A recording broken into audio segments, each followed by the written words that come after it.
Dans cette vidéo-là, on va transformer des pourcentages en fractions et on va transformer aussi n'importe quelle fraction en pourcentage. Donc, le premier exemple qu'on va faire, ça va être pour 15,5 %. Donc, 15,5 %, ce qu'on sait en fait, c'est que 15,5 %, c'est comme s'il était sur 100. Donc, cette fraction-là, on ne l'aime pas beaucoup étant donné qu'il y a un nombre décimal au numérateur. Donc, qu'est-ce qu'on va falloir faire? C'est la mettre belle, dans le fond. Donc, pour mettre belle cette fraction-là, mais il y a quelque chose que je pourrais faire qui va toujours fonctionner, peu importe c'est quoi le pourcentage. Bien, ici, si je fais x10, je me débarrasse de la virgule au numérateur. Mais comme dans toutes les fractions équivalentes, si je fais x10 au numérateur, il faut que je fasse x10 au dénominateur. Donc, ça fait que je me ramasserai avec 155 sur 1000, qui est une fraction relativement belle, juste non réduite. Et cette fraction-là, quand on va la réduire, on va pouvoir ici répondre 31 sur 200. Deuxième exemple, j'ai maintenant 87,3 %. Donc 87,3 %, c'est comme si c'était sur 100. Donc, exactement même technique. Pour se débarrasser de la virgule, si je vais faire x10. Si je fais x10 au numérateur, je le fais aussi au dénominateur.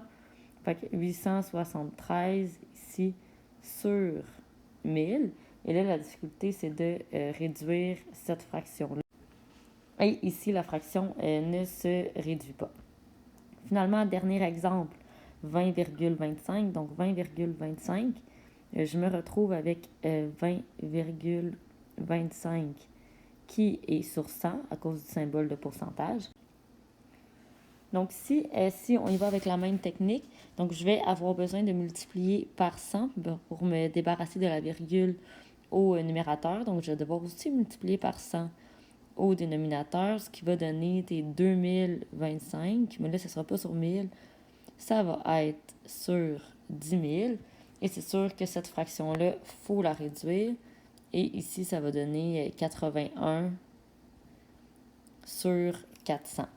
Donc, autre astuce ici pour se retrouver avec une fraction un petit peu moins grosse, c'est que si tu as 20,25 sur 100, ben moi, je me dis, si je fais juste x4, ben je vais me retrouver avec 81 sur 400, ce qui est un nombre vraiment moins gros et plus simple à réduire.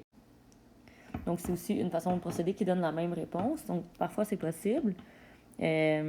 Par contre, ce qui ne va pas fonctionner, c'est quand, disons, tu as un nombre comme 87,3.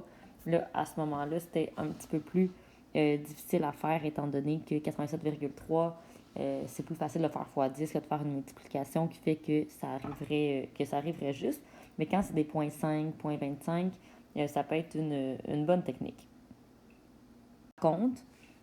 Par contre, quand on a des pourcentages qu'on veut mettre en fractions, là, il s'agit de les mettre sur 100 et de se débarrasser des nombres à virgule avec les fractions équivalentes.